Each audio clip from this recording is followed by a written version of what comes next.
होती नजर आई।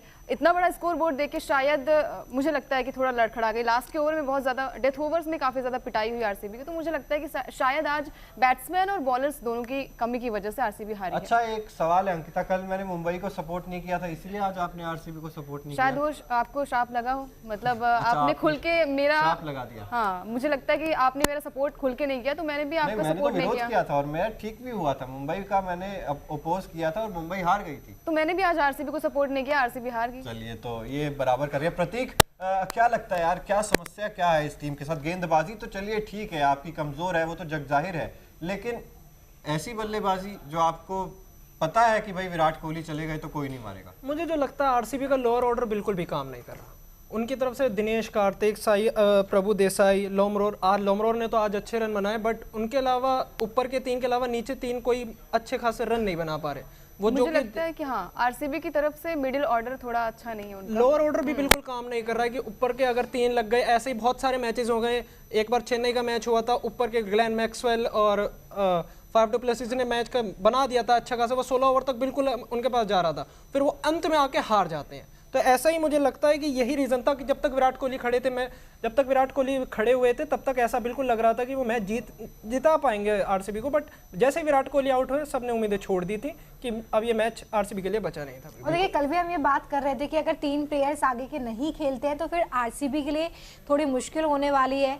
और सबसे बड़ी बात ये कि होम ग्राउंड पर जाकर अगर आप हार रहे हैं तो ये आपके लिए बहुत ही शर्मनाक हार भी होती है। हालांकि पॉइंट टेबल में भी इस वक्त कुछ इसी तरह से नजर आ रही है टीम, लेकिन सबसे बड़ी बात मत रुलाइए। चलिए, आपको बुरा लग रहा है? बुरा तो लगता है, जाहिर तौर पर बुरा लगेगा। तो ठीक है, जब बुरा लगता है तो हम इस बात पर भी गौर करते हैं कि कौन से लूप होल्स रह गए हैं। हाँ, तो हमने तो बता दिया है, प्रतीक ने भी यहाँ पे जिक्र किया कि जो लोअर ऑर्डर है, मिडिल ऑर्डर है, उस पर काम करने की जरूरत है। एज अ फैन आपको क्या कमी लगती है? देखिए, बल्लेबाजी तो बाद में आई आज, लेकिन पहले गेंदबाजों को ही 200 रन नहीं लुटाने चाहिए थे। सबसे बड़ी बात तो ये थी। बैटिंग के लिए विकेट अच्छी थी, लेकिन उतनी भी अच्छी नहीं थी कि आप 200 रन तक पहुंचा दे कोलकाता नाइट राइडर्स को। वहां से हम देखते हैं इनकंसिस्टेंसी बहुत ज़्यादा छलकती है वहां पर आरसीबी के गेंदबाजों में। और ये तो चीज़, जैसा कि हम बताते हैं कि 200 बन गए तो फिर आरसीबी खेमा तो शायद पहले ही सोच लेता है कि भाई नहीं जीत पाएंगे इस मुकाबले को हम, क्योंकि 200 रन हमें बनाने पड़ेंगे। चाहे मोहम्मद सिराज हो, देखिए ठीक है विकेट एक लिया है, 33 रन है, लेकिन वो जो बार बार वाइड्स अगर वाइड्स निकाल दें आप आरसीबी के तो कितने कम रन हो जाते हैं। और उसकी वजह से जो और अतिरिक्त बल्लेबाज को समय मिल जाता है सेट होने का, उसकी वजह से भी फिर दिक्कतें खड़ी हो जाती है। तो ऐसे में गेंदबाजी सबसे बड़े। हर्षल पटेल जो इनके डेथ बॉलर हैं, वो आज 44 रन खाए 4 ओवरों में, जो उनको डेथ की तरह से यूज किया जा रहा है हर्षल पटेल को। तो उन्होंने भी आज उन्होंने डेथ करवा दी है। उन्होंने आज वही रीजन है कि वही 30-40 रन की वजह से वो आरसीबी हार गया। अगर वही 30-40 रन कम होते तो ये आज क्या पता आरसीबी ये नतीजा कुछ अलग होता। अच्छा, वनिंदु हसरंगा को बुलाया जाता है ऑलराउंडर के तौर पर, और हर्षल पटेल को भी बुलाया जाता है ऑलराउंडर के तौर पर।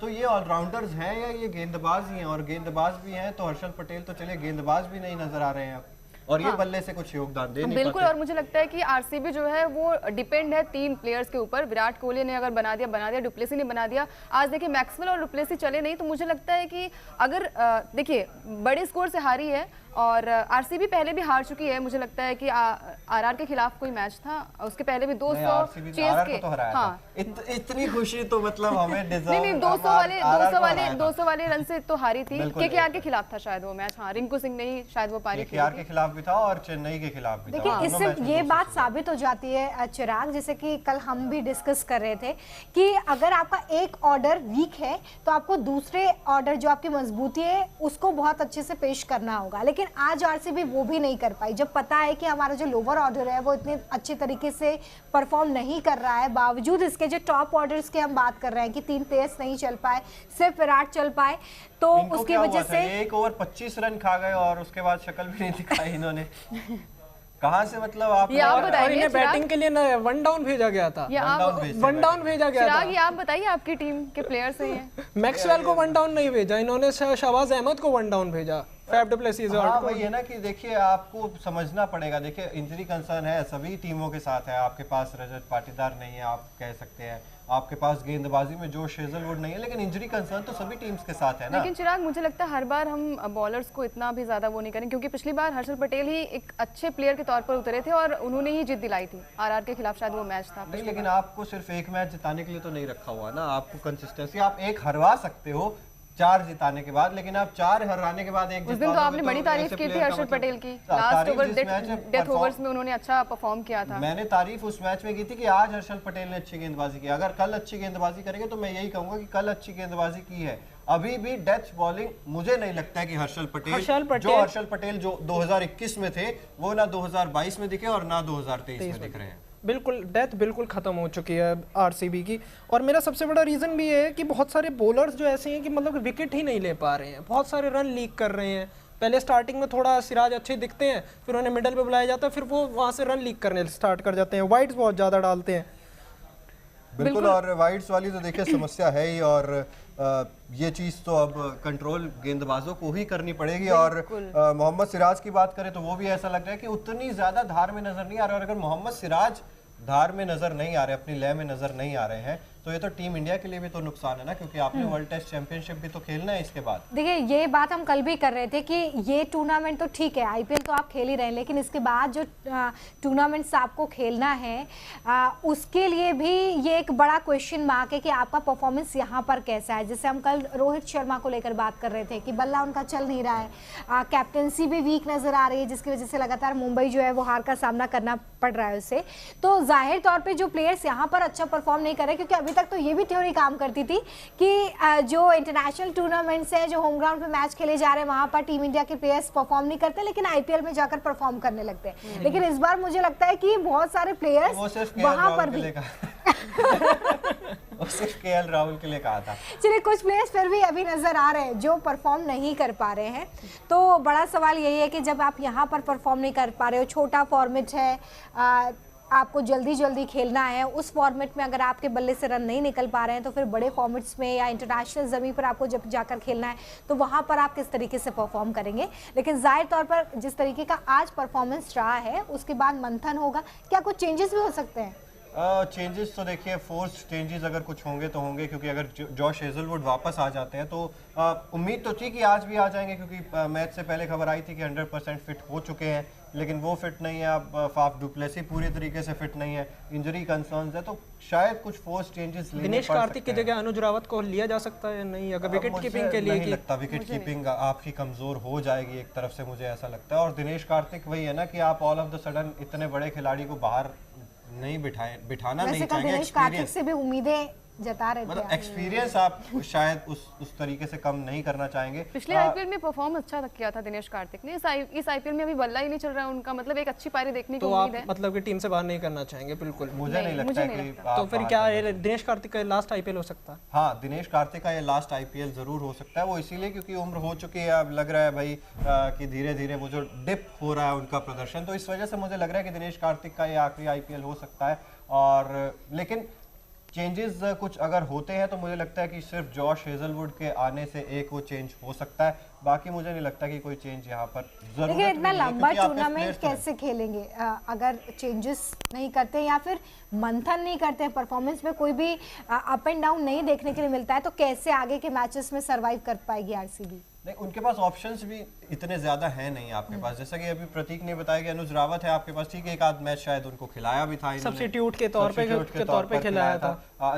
जब माफ कीजिएगा, जब फाफ डु प्लेसी फिट थे, जब फील्डिंग कर रहे थे, तब अनुज रावत को सब्स्टिट्यूट करके आप लेकर लोअर ऑर्डर में बैटिंग कराते थे। हाँ, और ऐसा भी कुछ याद आ रहा है शायद पहली गेंद पे एक बार आउट भी हो गए थे। तो मतलब ठीक है, आपके पास जो खिलाड़ी है वो ऐसा नहीं है कि छोटे खिलाड़ी हैं या नहीं कर सकते, यहाँ पर दिक्कत यह है कि आपको एक स्टेप आगे आना पड़ेगा कि भाई हम भी इस टारगेट को चेस कर सकते हैं। क्या विराट कोहली के आउट होने के बाद आपको लगा कि कोई कोशिश कर रहा था कि भाई मुझे इस मैच को? नहीं, पहले मुझे बिल्कुल नहीं लगा कि जैसे वो स्पिनर्स को सिंगल्स ले रहे थे, अप्रोच ही नहीं थी उस टारगेट के पास पहुंचने तक की, कि वरुण चक्रवर्ती हुए, सुयश शर्मा के ओवर्स मैंने खुद देखे कि वो सिंगल डबल्स अप्रोच ही नहीं थी कि हिटिंग करने की, कि टारगेट के पास तक पहुंचा जाए।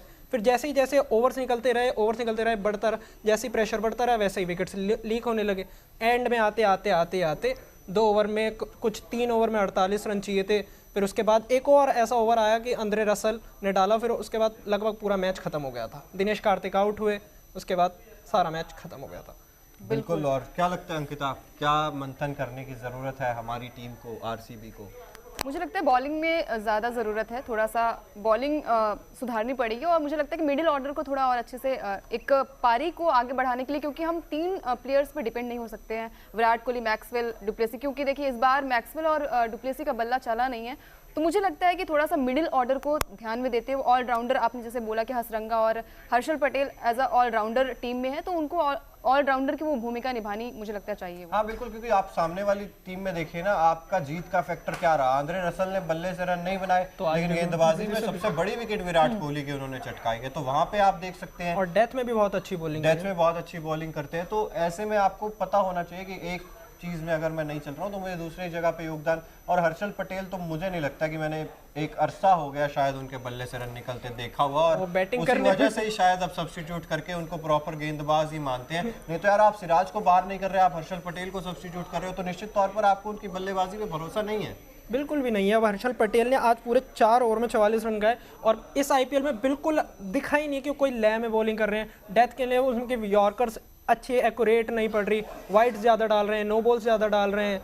और जो उनकी जो खास चीज थी, उनका जो एक्स फैक्टर था ना, वो डिप करती हुई जो गेंद थी, वो जो पैर में पड़ने लग गए हैं गेंदबाज। तो आप हर्षल पटेल पहले जो थे ना, ऐसे लगता था कि नहीं, उनका आर्म स्पीड तो उतना ही रहता था, लेकिन जब हाथ से गेंद छूटती थी तब गेंद धीरे निकलती थी, जिससे बल्लेबाज पड़ने में असमर्थ हो जाता था। लेकिन अब वो वेरिएशंस मुझे नहीं लग रहा है कि कर भी रहे हैं, और वो तेज तो डालने की कोशिश ही नहीं करते हैं, वो डिप करती हुई गेंद डाल रहे हैं, स्लोअर कटर्स डाल रहे हैं। तो आप तो पढ़ने लिखने में आ गए सब बल्लेबाजों के, और एक बार अगर आपको किसी ने पढ़ लिया वो तो लपेट ही देगा। पहले सीजन में था, अब सबको फिर उसके बाद अब हर्षल पटेल की सब खामियां पता लग चुकी हैं कि उनकी क्या लेंथ रहने वाली है, वो क्या करने वाले हैं। उसके बाद से मुझे नहीं लगता कि हर्षल पटेल के अलावा हर्षल पटेल अब मेरे हिसाब से आरसीबी में कंटिन्यू, अगर वो उनके पास सोच रहे कि वो उनके डेथ बॉलर है, तो मुझे नहीं लगता आरसीबी की सही सोच है हर्षल पटेल को डेथ को लेकर।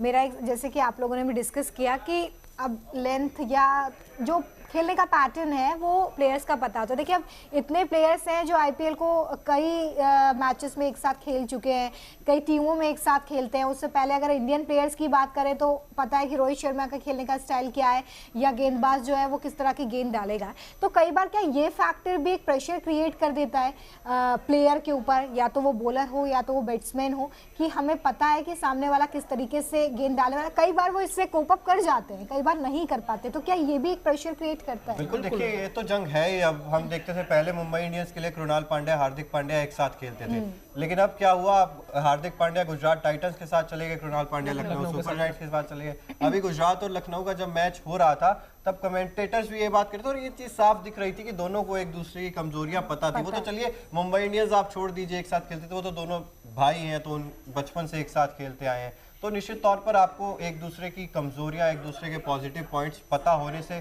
फर्क तो पड़ता है। इसीलिए तो कह रहे हैं हम कि आपको लगातार चेंजेस करने की जरूरत है। हर्षल पटेल वेरिएशंस नहीं ला पा रहे हैं, कुछ नहीं, इसी वजह से वो जो मुझे लग रहा है कि उनकी जो सक्सेस स्टोरी 2021 में पर्पल कैप जीती थी, मोस्ट विकेट्स आईपीएल सीजन में लिए थे, पटेल बोला जाता है, और अब तो मतलब नीला कर दिया इन्होंने आरसीबी को, ऐसा स्थिति हो गई। चलिए आरसीबी की बात तो बहुत कर ली हमने, लेकिन केकेआर की तारीफ करनी होगी। यहाँ पर जेसन रॉय ने जिस तरीके की बल्लेबाजी की, नीतीश राणा ने जिस तरीके की बल्लेबाजी की, लास्ट में आकर रिंकू सिंह ने वो अपने हाथ खोले। आज पहली बार इनकी ओपनिंग चली है केकेआर की इस सीजन में।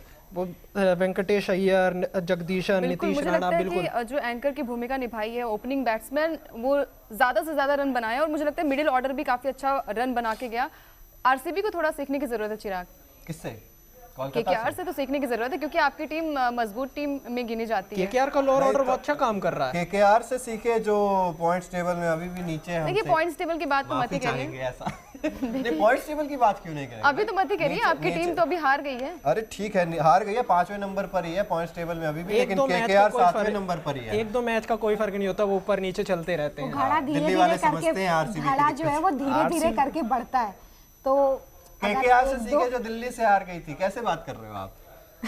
तो ऐसे तो बहुत सारी टीमें हार गई एक दूसरे से, तो मजबूत टीम सबसे मजबूत सीखिए, टीमें ऐसे हारी नहीं, हैं। सबसे सीखिए। मजबूत टीमें हारी हैं, तो अब आपके दिल की धड़कनें तो और राजस्थान मुंबई रॉयल्स के वाले खिलाफ- बोल रहे हैं जो केकेआर से भी नीचे है। कोई बात नहीं, आपने बोला ना घड़ा धीरे धीरे मुंबई को भरेगा। किससे सीखने की जरूरत है? मुंबई को हर टीम से सीखने की जरूरत है, मुझे लगता है कि स्वागत मुंबई को करिए हर टीम से सीखने की जरूरत है और आरसीबी को सिर्फ केकेआर से सीखने की जरूरत है। ऐसा क्यों? अभी आज के मैच में। अच्छा, आज के मैच में देखिए, निश्चित तौर पर कप्तान नीतीश राणा के बारे में क्या कहेंगे आप प्रतीक, जिस तरीके से पहली बार टूर्नामेंट में कप्तानी कर रहे हैं, हालांकि उतनी बड़ी सक्सेस स्टोरी रही नहीं, 8 में से 3 मुकाबले इन्होंने जीते हैं और उसमें से भी एक तो आप वो कह दीजिए कि रिंकू सिंह के नाम आप वो मैच रिंकू सिंह को आप दे दीजिए उसकी बायलाइन। आज उनकी कप्तानी मेरे को बहुत अच्छी लगी। आज उन्होंने सही टाइम पे सही बॉलर इस्तेमाल करे, वरुण चक्रवर्ती के आखिर में ओवर इस्तेमाल करके डेथ में आंद्रे रसल को लेके आए, सुयाश शर्मा का बहुत अच्छा इस्तेमाल कर रहा है KKR. No doubtly Suyash Sharma को इम्पैक्ट प्लेयर के रूप में लाते हैं और वो विकेट निकाल के दे रहे हैं केकेआर के लिए। आज उन्होंने सुयाश शर्मा ने 2 विकेट लिए, बिल्कुल 2 विकेट लिए और अच्छी गेंदबाजी, अच्छी लाइन और लेंथ पर गेंदबाजी कर रहे हैं और इम्पैक्ट प्लेयर जो हम बात करते थे वो इम्पैक्ट छोड़कर वो भी आज जा रहे हैं अच्छा हर मैच में मुझे इम्पैक्ट लगता छोड़ है के आ कि रहे हैं। केकेआर की तरफ से रिंकू सिंह हर बार प्रभावित करते हैं। चिराग, हाँ देखिए, रिंकू सिंह बहुत प्रभावित करते हैं और मैं दुआ कर रहा था कि शायद कोई T20 मुकाबले हों तो रिंकू सिंह को वो इंडियन कैप मिल जाए, लेकिन T20 मुकाबले तो शायद अभी है नहीं क्योंकि वनडे विश्व कप खेल रहे हैं। तो अगले साल तक शायद रिंकू सिंह अगर इसी तरीके से प्रदर्शन कर रहे होंगे तो उन्हें जरूर चांस दिया जाएगा। लेकिन नीतीश राणा की हम लोग बात कर रहे थे, पहले सीजन ही कप्तान है, कप्तानी के बारे में क्या कहेंगे आप, क्योंकि मैच तो इतने ज्यादा नहीं जीते हैं लेकिन कप्तानी में धीरे धीरे करके अपने सुधार ला रहे हैं। स्टार्टिंग में वो ऐसे थोड़ा उन्हें लग रहा था कि ये कैसे चल रहा है मैच, उन्हें नहीं पता लग पा रहे थे कि वो डेथ में किससे बॉलिंग करानी है, क्या करना है आगे। फिर उसके बाद उनकी श्रेयस अय्यर की गैर मौजूदगी में ये कप्तानी कर रहे हैं। उसके बाद आज उनकी कप्तानी में पूरी एक्टिवनेस थी, सारी फील्डिंग की एक सही जगह थी। विराट कोहली का जो विकेट था, उन्होंने जो मिड विकेट